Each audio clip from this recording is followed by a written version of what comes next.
اس میں بتا دوں کہ پرو لیگ کے لیے پاکستان نے ایک بڑی اسٹرگل کی ہے. جس دن میں نے اور طارق بگٹی صاحب صدر ہاکی فیڈریشن تھے, انہوں نے چارج سنبھالا, اس دن پاکستان ہاکی 18ویں نمبر پر تھی. اچھا, آج اللہ کے فضل و کرم سے 13ویں سے 12ویں نمبر پر ہے, اور پاکستان ہاکی کو ایک ایسا اچھا موقع ملا ہے کہ جو ٹاپ 10 کی ہاکی, جو کچھ نادان لوگ یہاں سے نکلوا کے چلے گئے, ان کی نادانی کی وجہ سے نکل گئی, تو آج پاکستان ہاکی اللہ کے فضل و کرم سے واپس آ گئی ہے. تو اس کے لیے ہم نے اپنی حکومت سے اپیل کی ہے کہ یہ جو خرچہ ہے یہ بہت زیادہ ہے, اس میں پاکستان ہاکی کو میٹ کرنا بہت مشکل ہوگا کہ اگر ہم اکیلے اس پہ کام کریں, تو ہمیں آپ کی مدد کی ضرورت ہوگی. اور میں اس پہ مشکور ہوں پاکستان سپورٹس بورڈ کا, رانا ثناء اللہ صاحب کا جو فیڈرل منسٹر ہے, کہ انہوں نے ہم سے تعاون کرنے کا وعدہ کیا, اور انہوں نے کہا جی آپ بیٹھ کے میٹنگ کریں جس سے ہم یہ پتہ کر سکیں کہ اس پہ کتنا خرچہ ہوگا. تو اس میں ہم نے FIH کو آن بورڈ لیا, اور اللہ کے فضل و کرم سے اس پہ ہم کام کر رہے ہیں. ابھی تک ہم نے ان کو لیٹر لکھ دیا ہے. نہیں تو کیا آپ سے کمٹ ہوا ہے کہ اتنے پیسے اب ملیں گے آپ کو؟ نہیں, کمٹمنٹ تو کوئی نہیں ہوئی, لیکن یہ باتیں ضرور ہوئی ہیں کہ ہم یہ آپ سے تعاون کریں گے. پہلے اس کا پورا ایسٹیمیٹ خرچہ بنایا جائے. ہم نے اس پہ FIH کو کہا ہے اور پاکستان سپورٹس بورڈ کو کہا ہے کہ آپ آن بورڈ ہو کے اس کے اوپر کام کریں. جو کچھ نادان اور بیوقوف لوگ یہاں پہ آ کے ہاکی کو بدنام کرنے کی کوشش کرتے ہیں, ان کو سمجھ ہو کہ یہ کام کیسے کیا جاتا ہے. تو اس کے لیے ہم نے کہا جی کہ آپ اس کے ساتھ ڈائریکٹ ہو جائیں. پاکستان ہاکی فیڈریشن کو بالکل اس میں کوئی انٹرسٹ نہیں ہے کہ ہم پیسے ہمیں. رانا صاحب, اب فیصلہ کیا ہوا ہے؟ ٹیم جا رہی ہے کھیلنے کہ نہیں جا رہی؟ نہیں جی, بالکل ابھی یہ ہاں اور نہ کا فیصلہ نہیں ہے. ابھی یہ فیصلہ پائپ لائن میں ہے. اور جیسے میں نے آپ کو بتایا کہ اس پہ پورا ہوم ورک کر کے پھر اس کا فیصلہ ہوگا. لیکن FIH نے یہ کہا ہے کہ اگر آپ نے ایک دفعہ ہمیں یس کر دیا اور اس کے بعد آپ نہ آئے تو پاکستان ہاکی پہ ضرور پابندی لگ جائے گی. جو ہم یہ نہیں چاہتے کہ پاکستان ہاکی جو ہے وہ پہلے آؤٹ آف 10 ہے, اس کے بعد پھر اور بمبر میں پھنس جائے اور مصیبت میں جائے.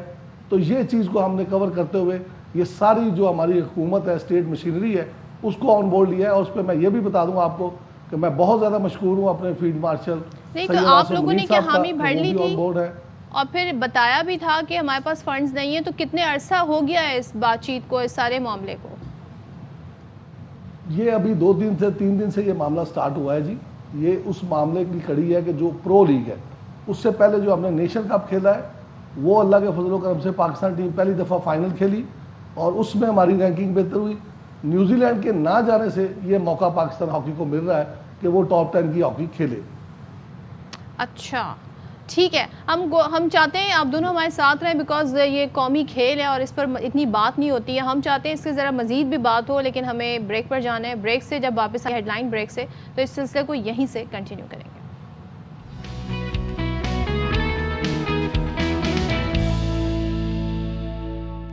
السلام علیکم, باخبر سویرا میں ایک دفعہ پھر سے خوش آمدید. میں ہوں سائم خان, صدف عبدالجبار ہمارے ساتھ موجود ہیں. اور اس سے پچھلے والے آور میں ہم بات کر رہے تھے ہاکی کے حوالے سے. پاکستان کا قومی کھیل ہے جس کو نگلیکٹ کیا جا رہا ہے بری طریقے سے. نیشنز کپ میں کھلاڑیوں کو ان کے الاؤنسز نہیں دیے گئے, اور اب ہم دیکھ رہے ہیں پرو ہاکی لیگ میں شرکت کے لیے بھی فنڈز ایک بہت بڑا مسئلہ ہے, اور اس کے اوپر کمٹمنٹ بھی ایک مسئلہ ہے کہ اگر کمٹمنٹ کر کے نہیں گئے تو پھر ہمیں مستقل طور پر بین کر دیا جائے گا. تو یہ کیا معاملہ ہے؟ بالکل, اس پر ہم بات بھی کر رہے تھے, اور اب دوبارہ سے بات کو وہیں سے کنٹینیو کرتے ہیں. ہمارے ساتھ رانا مجاہد صاحب بھی موجود ہیں اور ایاز صاحب دونوں موجود ہیں. آپ کا بہت شکریہ.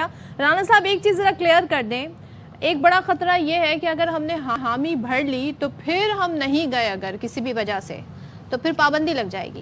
آپ لوگوں نے حامی تو نہیں بھر لی ابھی ان سے کمٹمنٹ یہ کی ہے کہ آپ اب ہمیں کلیئر کر دیں کہ نیوزی لینڈ نے اگر آپ کو کلیئر کر دیا ہے کہ وہ بالکل نہیں آ رہے, تو پھر آپ اس میں ہمیں ٹائم دیں گے کہ ہم آپ کو ہاں یا نہ کر سکیں. اس کے لیے ہم نے اپنی حکومت وقت کو اور جو ارباب اختیار ہیں ان کو بتا دیا ہے کہ یہ معاملہ ہے, یہ پاکستان ہاکی کے لیے اس سے نہیں نپٹ سکتی. اس سے اسپانسرز بھی جو ہے وہ بھی نہیں نپٹ سکتے جب تک اس میں اسٹیٹ اپنا رول ادا نہیں کرے گی. تو میرے خیال میں پاکستان سپورٹس بورڈ کے DG جو ہے یاسر پیرزادہ صاحب, انہوں نے بڑا اچھا پازیٹیو رول ادا کیا ہے, اور انہوں نے اس بات کی یہ راضی ہے کہ ہم آپس میں بیٹھتے ہیں, بیٹھ کے دیکھ لیتے ہیں کہ کتنے کے فنڈ ہم کر سکتے ہیں, کتنے پاکستان ہاکی فیڈریشن کریں, اور کہاں سے ہم اسپانسرشپ بھی لیں اس کے لیے. تو میں سمجھتا ہوں یہ بڑا اس پہ پازیٹیو کام ہو رہا ہے, آگے بڑھ رہے ہیں. لیکن ابھی ٹائم ہمارے پاس ہے اس چیز کا کہ وہ ہمیں کمٹمنٹ دیں گے, پھر ہم ان سے اپنی کمٹمنٹ دیں گے کہ جی ہم آ سکتے ہیں. اگر کمٹمنٹ دینے کے بعد نہ گئے تو وہ خطرناک صورتحال ہے کہ پاکستان ہاکی اس میں بین ہو سکتی ہے, جو آج کھیل بھی رہی ہے انٹرنیشنل. رانا صاحب، ایاز صاحب بھی ہمارے ساتھ موجود ہیں. ایاز صاحب، آپ کہہ رہے تھے کہ اس سے کوئی فائدہ نہیں ہوگا، یہ کیا وجہ ہے؟ جی ایاز صاحب سے. اچھا ایاز صاحب ہمارے ساتھ تھوڑی دیر پہلے تھے تو اس وقت رانا صاحب آپ کو میں بتا دوں وہ یہ کہہ رہے تھے کہ دیکھیں یہ جو پیسہ آپ کو مل رہا ہے اسے آپ اپنے ڈومیسٹک اسٹرکچر پر لگائیں. آپ کے جو پورا اسٹرکچر ہے اگر ہم اس کی بات کریں گراس روٹ لیول سے کہاں سے کھلاڑی آ رہے ہیں آپ مجھے بتائیں. ابھی نیشن لیگز ہوئی وہاں پر $105 TADA دینا تھا وہ بھی نہیں دے پا رہی تھی ہاکی فیڈریشن ہماری. تو جب یہ حالات ہیں تو ایسے میں بہتر نہیں ہے کہ آپ اگر جو بھی آپ کو کہیں سے پیسے یا فنڈز مل رہے ہیں تو اس اسٹرکچر پر لگائیں، ہاکی کو بہتر کرنے پر لگائیں، کھلاڑیوں کی ویل بینگ پر لگائیں. دیکھیں یہ بات جو ہے یہ بڑی معصومانہ بات ہے. اچھا اگر آپ صحیح طریقے سے دیکھیں تو آپ کو ڈومیسٹک پہ بھی کام کرنا ہوتا ہے، انٹرنیشنل کمٹمنٹ کو بھی آپ کو دیکھنا ہوتا ہے. تو پاکستان ہاکی فیڈریشن نے یہ موقع بھی اپنے کھلاڑیوں کو دینے ہیں کہ صرف ڈومیسٹک میں نہیں کھلاتے رہنا، ان کو انٹرنیشنل موقع بھی فراہم کرنے ہیں کہ ہمارا انٹرنیشنل بھی جو امیج ہے پاکستان کا ایک سپورٹس کے ذریعے اس کو آگے بڑھانا ہے. تو اس کی نیشنز لیگ بھی تو انٹرنیشنل ایونٹ تھا، اس میں ہمارے کھلاڑیوں کے حوالے سے جب یہ خبریں لگتی ہیں کہ ان کو TADA بھی نہیں مل رہا جو کہ اٹ واز جسٹ $105، تو وہ بھی تو کوئی اچھا امیج نہیں جاتا ہے رانا صاحب. جی ہاں بالکل آپ نے صحیح پوائنٹ اٹھایا، لیکن یہ بھی تو دیکھ لینا کہ پاکستان ہاکی فیڈریشن کے پاس ہے کیا. اگر جو سٹیڈیمز ہیں وہ کن کے پاس ہیں اور جو سورسز ہیں وہ کن کے پاس ہیں، گرانٹ کن کو ملتی ہے، یہ ساری چیزیں بحث ہونی چاہیے نا اس پہ. پھر آپ کو پتہ چلے کہ پاکستان ہاکی اپنے کتنے محدود وسائل میں یہ کام کر رہی ہے. بہت اچھی بات ہے، محدود وسائل میں کام کر رہی ہے، کھلاڑی آ رہے ہیں. لیکن رانا صاحب کھلاڑی آ کہاں سے رہے ہیں؟ ذرا یہ بھی تو پتہ چلے. سکولز میں نہیں ہے، کلبز نہیں ہے، کوئی کالجز یونیورسٹیز میں فیسلٹیز نہیں ہے، کوئی لوکل ٹورنامنٹ نہیں ہوتے، کوئی ایونٹس نہیں ہوتے، تو آ کہاں سے رہے ہیں ویسے یہ کھلاڑی؟ یہ دیکھیں جی یہ بڑا آج اللہ کا بڑا کرم ہے پاکستان ہاکی پہ، اور میں سمجھتا ہوں کہ ابھی بھی اس ملک میں وہ لوگ موجود ہیں جو پاکستان ہاکی کو سرو کرنا چاہتے ہیں، صرف باتیں نہیں کرتے، سرو کر رہے ہیں وہ. تو اس کے لحاظ سے آج کلب ہاکی ہے تھوڑی ہے، بہت تھوڑی رہ گئی ہے، سکڑ کے رہ گئی ہے. اسکول ہاکی ہے، جو ایجوکیشن ہے یہ پاکستان ہاکی فیڈریشن کی ڈومین میں نہیں آتے. تو پاکستان ہاکی کو جو پہلے ٹیلنٹ ملتا تھا وہ اسکول سے ملتا تھا، کالج سے ملتا تھا، یونیورسٹی سے ملتا تھا. اور اس لحاظ سے ہمیں PIA جو تھی پاکستان انٹرنیشنل ایئر لائن اس وقت ہمیں اسپانسر کرتی تھی اور پاکستان ہاکی چل رہی تھی. جب سے یہ تمام سلسلے بند ہوئے ہیں تو اس میں ہمارے نامساز حالات ہو گئے ہیں. تو یہ تو ہم بڑا چیخ کے کہہ رہے ہیں، بار بار کہہ رہے ہیں کہ یہ حکومت وقت ہماری بات سنیں اور سمجھے کہ اس کے سورسز کیسے ہوں گے جو کھلاڑیوں تک نہیں پہنچ پاتے. جب ہمارے پاس پیسہ آتا ہے ہم فوری طور پہ کھلاڑیوں کو دیتے ہیں اور کھلاڑیوں کو اس بات کا پورا پتہ ہے. ایک ٹائم تھا جب پاکستان نے ہاکی میں بڑا اپنا نام کیا ہوا تھا، وہ ٹائم بھی ہمیں یاد ہے. اسکول لیول پر ہاکی کھیلی جاتی تھی، کالجز میں کھیلی جاتی تھی، لیکن اب یہ ہے کہ یہ سارا سٹرکچر جو ہے کیونکہ یہی بنیاد ہوتی ہے، اب ہم نہ اسکولز میں دیکھتے ہیں نہ کالجز میں دیکھتے ہیں. ایاز صاحب آپ جو اس سے پہلے بات کر رہے تھے کہ پرو ہاکی لیگ میں نہیں جانا چاہیے، اس کا کوئی فائدہ نہیں ہے، ذرا تھوڑا سا اسے ایکسپلین کر دیں کیوں فائدہ نہیں؟ کیونکہ رانا صاحب یہاں کہہ رہے ہیں کہ بھائی ہمیں اپنا انٹرنیشنل امیج بھی دیکھنا ہوتا ہے. جی اس میں تو کوئی شک نہیں ہے کہ انٹرنیشنل امیج دیکھنا ہوتا ہے، لیکن ہم نے یہ دیکھنا ہے کہ کیا ہم اس پرو لیگ کو پارٹیسپیٹ کرنے کے بعد کیا ہم اولمپکس یا ورلڈ کپ میں کوالیفائی کر رہے ہیں. اس کے لیے تو پھر بھی آپ کو کوالیفیکیشن راؤنڈ میں جانا پڑے گا. یہ جو آپ کی پرو لیگ ہے آپ یہ سمجھ لیں کہ جس طریقے سے آپ کی چیمپئنز ٹرافی ہوتی تھی پاکستان جو آرگنائز کر جس کو ہم PIA چیمپئنز ٹرافی، یہ اس کا سیکنڈ پارٹ ہے. انہوں نے ڈسکنٹینیو کر دیا اور اس کو انہوں نے آن کر دیا. لیکن کیا آپ جب ایونٹس کھیلنے جاتے ہیں تو کیا ہماری وہ پریپریشنز ہیں؟ آئی ڈونٹ تھنک سو کہ ہماری ویسی پریپریشنز ہیں. ہاں ہم اسٹرگل کر رہے ہیں اس لیول پہ آنے کے لیے. اگر ہم اسٹرگل صحیح معنی میں کر رہے ہیں تو اس میں تو بہت اچھی بات ہے. لیکن اگر ہمارا اسٹرگل ہے کہ صرف ہم نے پرو لیگ میں پارٹیسپیٹ کرنا ہے تو آئی تھنک سو کہ اس میں نہیں کرنا چاہیے. آپ کو اپنا ڈومیسٹک اسٹرکچر اور اپنے فیوچر کے بارے میں سوچنا چاہیے کہ اگر ہماری ہاکی ہم یہ پرو لیگ کے اوپر ہی ڈیپینڈ کرتے رہیں گے تو کیا ہمارا اسٹرکچر صحیح ہوگا؟ نہیں ہوگا. ہم کو اپنے ڈومیسٹک اسٹرکچر کے اوپر فوکس کرنا چاہیے کہ ہمارے بچے جتنی ڈومیسٹک ہاکی کھیلیں گے ہمارے بچے اچھے ہوں گے. ہمارے پاس بڑا ٹیلنٹ ہے اور میرے خیال ہے اس پہ رانا صاحب بھی ایگری کریں گے کہ ہمارے بڑے ٹیلنٹڈ بچے ہیں، لیکن ہم کو ان کو فیسیلیٹیٹ کرنا ہے، ان کو فیسلٹیز دینی ہے ادر دین کہ ہم خود فیسیلیٹیٹ ہو جائیں اور وہ فیسلٹیز ہی ان کو نہ ملے. یہ ہمارا پوائنٹ ہے. ٹھیک ہے. ویسا کنکلوڈنگ نوٹ پہ بس آپ یہ بتا دیں کہ اب آپ کو کیا لگتا ہے کہ قومی کھیل کے فروغ کے لیے, اس کی بہتری کے لیے فوری طور پر کیا اقدامات کرنے چاہیے گراس روٹ لیول پہ؟ رانا صاحب سے. رانا صاحب آپ بتائیں, سیم کوشچن. جی سر, دیکھیے سب سے پہلے تو آپ کو اپنے سورسز پیدا کرنے ہوں گے کہ پاکستان ہاکی کے پاس ہے کیا. اس کے بعد آپ کو دیکھنا ہوگا کہ ہم کیا کیا کر سکتے ہیں. سب سے پہلے ہم نے کلب ہاکی کو بحال کیا ہے, جو آپ نے دیکھا ہوگا کہ chief of the army staff gold cup اس میں ہوا ہے. تمام پورے پاکستان کو شامل کیا گیا, تحصیل لیول سے شروع کر کے ڈسٹرکٹ لیول, ڈویژن لیول, صوبے کے لیول سے اور پھر قومی لیول پہ, جس میں چیف صاحب خود تشریف لائے تھے. تو اس میں ایک بحالی ہماری یہ تھی کہ ہماری کلب ہاکی جو ہے وہ دوبارہ ریوائیو کر جائے. اس کے بعد ہماری بہت زیادہ کوشش ہے, جو ہم ابھی پروگرام دینا جا رہے ہیں, کہ اسکول ہاکی کو ریوائیو کیا جائے. یہاں سے ہمیں وہ ٹیلنٹ ملتا ہے جس کو آپ اسٹیبلش کرتے ہیں. اس کے بعد 6 سال سے جونیئر نیشنل ہاکی چیمپئن شپ نہیں ہوئی تھی, وہ آگے ہم نے کی ہے. نیشنل جونیئر چیمپئن شپ کو ہم نے سینئر چیمپئن شپ کراچی میں کی ہے, جس میں کور کمانڈر صاحب تشریف لائے تھے. تو میں سمجھتا ہوں کہ ہم نے وہ تمام کام اقدامات شروع کر دیے جس سے گراس روٹ لیول پہ جا کے پہلے فائدہ ہو. اور گراس روٹ لیول ہی اگر آپ کا مضبوط ہوگا, ڈومیسٹک ہاکی مضبوط ہوگی, تو پھر آپ کو ٹاپ لیول کے پلیئر بھی مل جائیں گے, ٹاپ لیول کی ہاکی میں محنت ہونی چاہیے, مسائل کا جو حل ہے وہ نکالنا چاہیے. گراس روٹ لیول پر جا کر ہی اس اسٹرکچر کو اگر بہتر کیا جائے گا تو ہی ہماری ہاکی کے مسائل صحیح ہوں گے. تھینک یو سو مچ. ایاز محمود صاحب ہمارے ساتھ ہیں اور رانا مجاہد صاحب, آپ دونوں کا بہت شکریہ. اور یہ ظاہر ایک بڑا لمبا اس پہ گفتگو ہو سکتی ہے, بہت گمبھیر یہ ٹاپک ہے. اس وقت ایک اپڈیٹ ہے وہ شیئر کر لیتے ہیں, اور وہ یہ ہے کہ مخصوص نشستوں سے متعلق نظر ثانی کیس میں 11 رکنی بینچ ٹوٹ گیا ہے اور جسٹس صلاح الدین نے خود کو بینچ سے الگ کر لیا ہے. راجہ محسن ہمارے ساتھ موجود ہیں. راجہ محسن, بتائیے گا, کچھ وجوہات بتائی گئی ہیں جسٹس صلاح الدین نے اپنے آپ کو بینچ سے الگ کرنے کی. دیکھیے, آج جب کیس کی سماعت کا آغاز ہوا تو ابتدا میں ہی جسٹس صلاح الدین پنور کی جانب سے یہ ریمارکس سامنے آئے کہ گزشتہ روز جس طریقے سے حامد خان نے دلائل دیے اور ابتدا میں بینچ پر اعتماد کا اظہار کیا گیا, اور اس کے بعد انہوں نے کہا کہ مجھ سمیت کچھ ججز پر جو ہے وہ گزشتہ سماعت پر نشانہ بنایا گیا. اسی کو بنیاد بناتے ہوئے جسٹس صلاح الدین پنور نے خود کو بینچ سے علیحدہ کر لیا ہے, اور اس وجہ سے اب یہ مخصوص نشستوں کی نظر ثانی درخواستوں کی سماعت کرنے والا 11 رکنی بینچ ٹوٹ گیا ہے.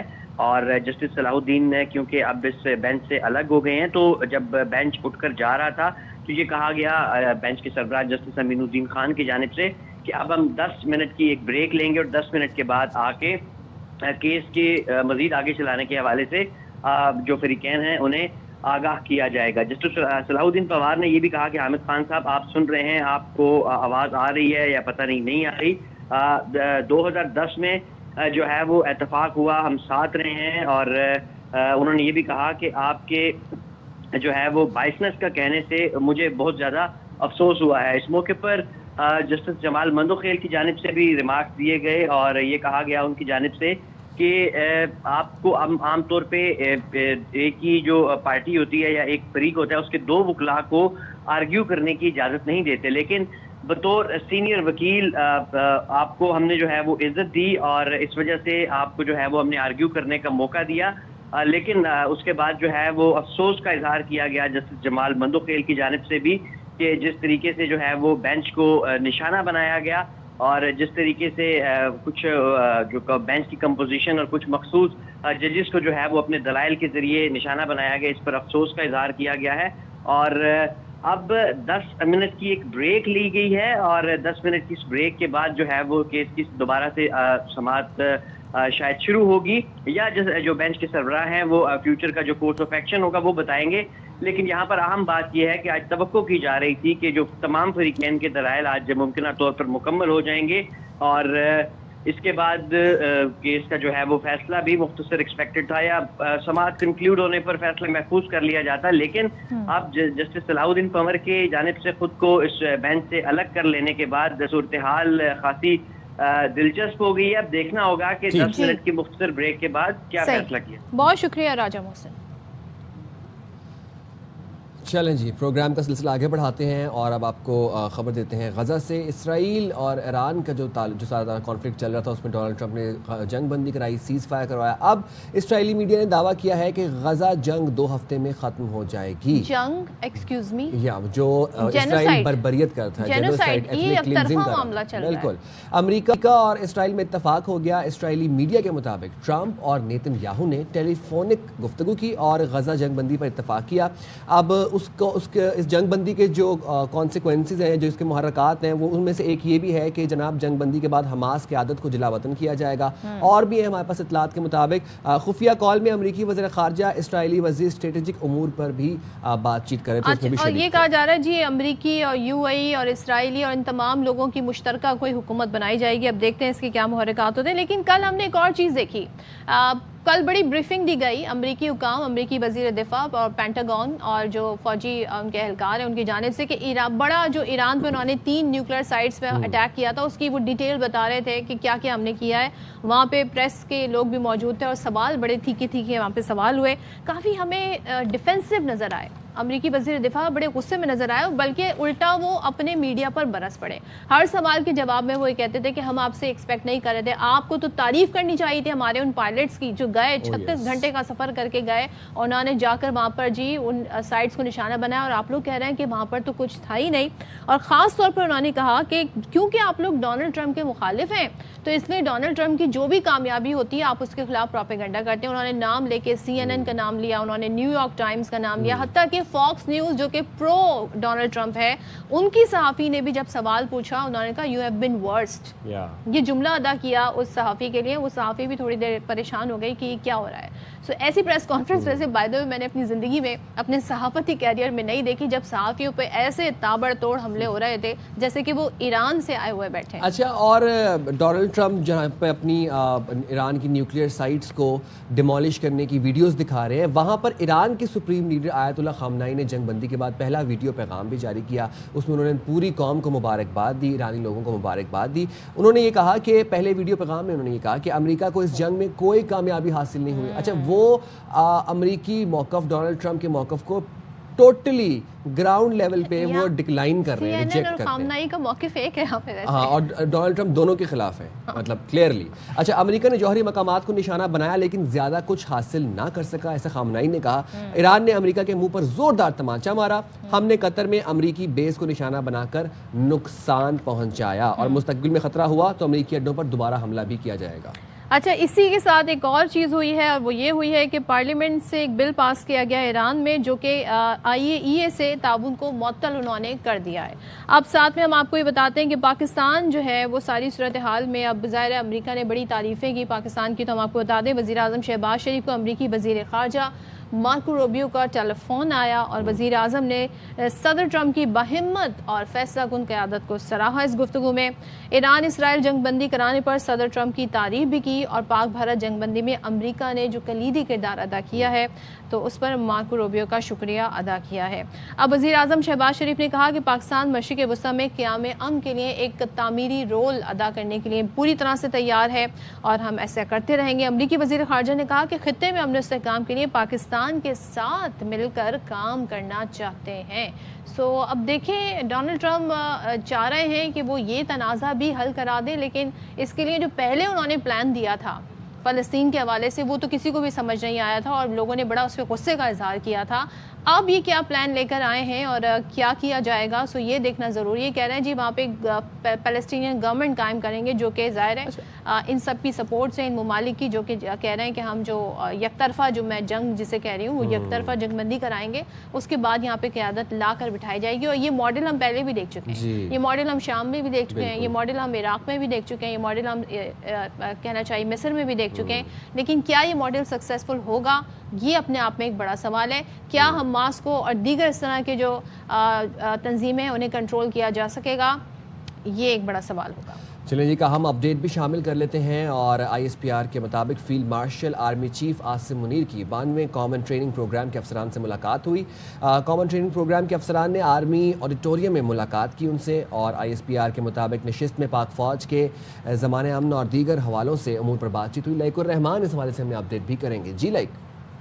جی یہ ٹریننگ پروگرام کے جو افسران ہیں انہوں نے زمانہ امن میں پاک فوج کے کشمیر، خیبر پختونخوا اور بلوچستان میں جو آپریشنل ایریاز ہیں وہاں پر پاک فوج کے ساتھ ذمہ داریاں بھی انجام دیں، اپنے جو تجربات تھے اس کے اوپر بھی انہوں نے اظہار خیال کیا، جبکہ آرمی چیف کی طرف سے اس موقع پر اس تبادلہ خیال کے دوران بالخصوص مختلف اداروں اور مسلح افواج کے درمیان بہتر ہم آہنگی اور بہتر ضابطوں کی ضرورت پر زور دیا گیا۔ انہوں نے اپنے خطاب کے دوران خصوصی طور پر جو نیشنل سیکیورٹی کے معاملات ہیں ان پر بات چیت کی، ساتھ ہی داخلی اور جو خارجہ چیلنجز ہیں ان پر اظہار خیال کیا، اور ساتھ ہی مسلح افواج کا علاقائی امن و استحکام کے لیے جو ایک متحرک کردار ہے اس پر انہوں نے روشنی ڈالی، اور آرمی چیف کی طرف سے بالخصوص بین الادارہ جاتی ہم آہنگی اور ایک دوسرے کے باہمی احترام کی ضرورت پر زور دیا گیا، کیونکہ پاکستان کو اسٹریٹجک اور ڈیولپمنٹ کے حوالے سے جو مقاصد ہیں ان کے حصول کے لیے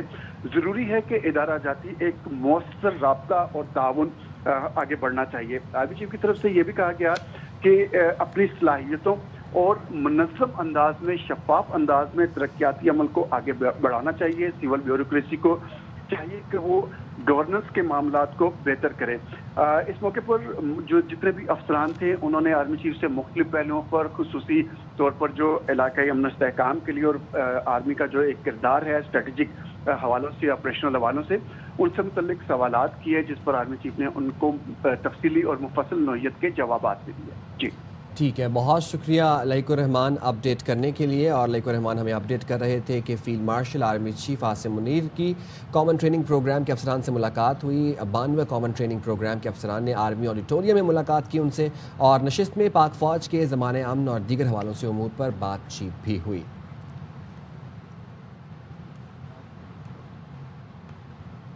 اور اس سے پہلے جو ہم پوری آپ کے ساتھ گفتگو ہم نے شیئر کی کہ کس طریقے سے ایران کے جو سپریم لیڈر ہیں انہوں نے پہلا جو اس سارے مارکے کے بعد جو خطاب کیا ان کا موقف کیا ہے، پھر IAEA سے اب جو ہے وہ اب معاہدہ مزید نہیں ہوگا، بات چیت نہیں ہوگی، اس ساری ڈیولپمنٹ پر بات کر لیتے ہیں۔ ہمارے ساتھ موجود ہیں سابق سفیر سردار مسعود خان صاحب۔ تھینک یو سو مچ مسعود صاحب جوائن کرنے کے لیے۔ اسرائیلی اخبار یہ دعویٰ کر رہا ہے، ان کا میڈیا یہ دعویٰ کر رہا ہے کہ نیکسٹ اب ڈونلڈ ٹرمپ جو ہیں وہ نتن یاہو کے ساتھ مل کر غزہ جنگ، میں تو اسے جنگ نہیں کہوں گی، میں اسے کہوں گی جینوسائیڈ، وہ بند کرائیں گے، اور اس کے لیے بڑی پیش رفت بھی ہو رہی ہے۔ تو آپ کے خیال میں کتنی صداقت اس میں ہو سکتی ہے اور کتنی ایکسیپٹیبل ہوگی اس طرح کی بٹھائی ہوئی حکومت جو کہ جسے امریکہ کی آشیرواد حاصل ہو، جو نتن یاہو کے اپروول سے آئی بھی ہو؟ اس میں کئی سوال ہیں۔ ایک تو یہ ہے کہ بین الاقوامی برادری کا اور بالخصوص اقوام متحدہ میں یہ کنسنسس تھا کہ 2 ریاستیں قائم ہونی چاہیے، ایک اسرائیل ہے اور دوسری فلسطین کی ریاست ہے۔ اسے 2 ریاستی فارمولہ کہتے ہیں۔ تو اگر اسے بالائے طاق رکھ کے کوئی وہاں حکومت بنائی جاتی ہے یا کوئی ایک اسے ریاست کا یا محکوم ریاست کا نقشہ دیا جاتا ہے تو وہ عرب دنیا کو قابل قبول نہیں ہوگا، خاص طور سے سعودی عرب کو قابل قبول نہیں ہوگا۔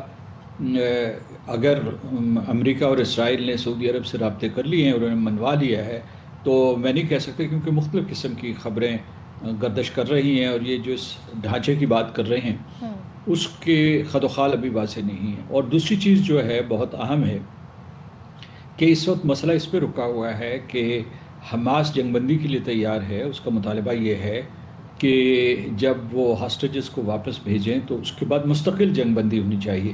لیکن جو اسرائیل کی کیبنٹ میں جو انتہا پسند جماعتیں ہیں یا ان کی کولیشن میں جو انتہا پسند جماعتیں ہیں وہ اس کے لیے تیار نہیں ہیں۔ وہ کہتے ہیں کہ ہاسٹیجز کو واپس لو اور دوبارہ حملہ کر دو۔ دوسرا یہ ہے کہ جیسے کہ یہ اکتوبر 7 2023 سے جس قسم کی بھی جنگی مہم رہی ہے نسل کشی کی، جیسے آپ نے کہا جینوسائیڈ کی، تو اس کی وجہ سے یہ ہے کہ وہاں جو اصل منصوبہ ہے اسرائیل کا وہ یہ ہے کہ وہ عددی برتری حاصل کرنا اس علاقے میں، اس لیے وہ جو ہزاروں لوگ ہر سال جو ہے جو یہودی ہیں وہ ساری دنیا سے لائے جاتے ہیں۔ اور ابھی جو ہے اسی چند ہی ہفتے پہلے اسرائیل نے یہ بھی اعلان کیا تھا کہ جو ان کی لیگل سیٹلمنٹس ہے وہاں اس میں 22 کا مزید اضافہ کیا جا رہا ہے آکوپائڈ پیلسٹینین ٹیریٹری میں۔ غزہ میں اصل ان کا ہدف یہ ہے کہ غزہ کو خالی کروایا جائے اور وہاں آبادی کے اوپر اتنا دباؤ ڈالا جائے کہ یا وہ مصر منتقل ہو جائیں یا اردن میں ہو جائیں یا شام چلے جائیں۔ تو اس کے لیے پس پردہ کو بات چیت بھی ہو رہی ہے، لیکن یہ عرب ممالک نے بالکل انکار کر دیا ہے. تو اس لیے یہ ہے کہ یہ نقشہ بہت الجھا ہوا ہے، اور دیکھیے کہ اس میں امریکہ اور اسرائیل کامیاب ہوتے ہیں، یعنی کامیابی ان کی یہ ہوگی کہ کیا انہیں عرب ممالک سے کوئی مدد مل جائے گی. جس چیز کے آثار ہیں کہ ابراہیم اکارڈز میں لیبنان اور اسرائیل شامل ہو سکتے ہیں، یہ مجھے ہمیں اطلاعات ہیں کہ وہ شامل ہو سکتے ہیں، لیکن اس سے آگے کیا پیش رفت ہوگی یہ ابھی واضح نہیں ہے. اچھا مسعود صاحب، ذرا یہ بھی بتائیے گا کہ پینٹاگون نے ہم نے دیکھا ایرانی جو جوہری تنصیبات تھیں ان کو تباہ کرنے کی فوٹیج بھی دکھائی. اس کے بعد امریکی وزیر دفاع نے یہ بھی بتایا کہ ایرانی جوہری تنصیبات کو ہم نے صفحہ ہستی سے مٹا دیا ہے. اچھا دوسری طرف ہم یہ دیکھتے ہیں ڈونلڈ ٹرمپ اور ان کی انتظامیہ جو نیوز چینلز ہیں، میڈیا کا کردار ہے، اس کو مسترد کر رہے ہیں، اس کو اچھا خاصا تنقید کا نشانہ بنا رہے ہیں. تو پھر یہ اتنی وضاحتیں پیش کرنے کی ضرورت کیوں آ رہی ہے؟ کیوں اتنی ایفرٹس پٹ ان کرنے کی کوشش کی جا رہی ہے just to prove the point, the fact کہ ہم نے ایران کی جو تمام جوہری تنصیبات کی جو مقام تھے ان کو ڈیمالش کر دیا؟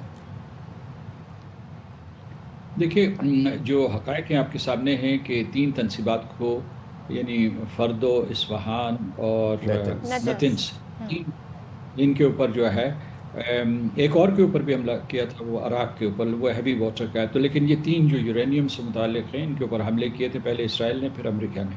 حملے ہوئے اور امریکہ کا حملہ شدید تھا، اس میں بنکر بسٹرز استعمال کیے گئے. 12 بنکر بسٹرز تو صرف جو ہے فردوں کے اوپر استعمال کیے گئے. تو اس وجہ سے یہ ہے کہ نقصان تو پہنچا ہے، بھاری نقصان پہنچا ہے، اور امریکہ کہہ سکتا ہے کہ اس کا مشن کامیاب رہا.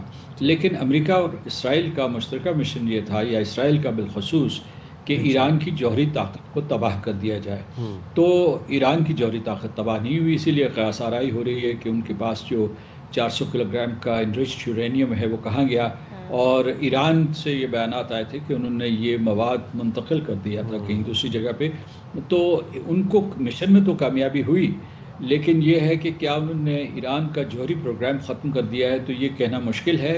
اور راہبر علی خامنئی نے بھی یہ کہا ہے کہ ایسا نہیں ہوا.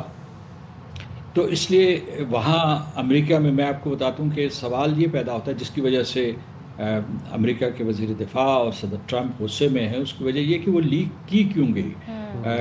یہ فتح اور شکست سے متعلق نہیں ہے.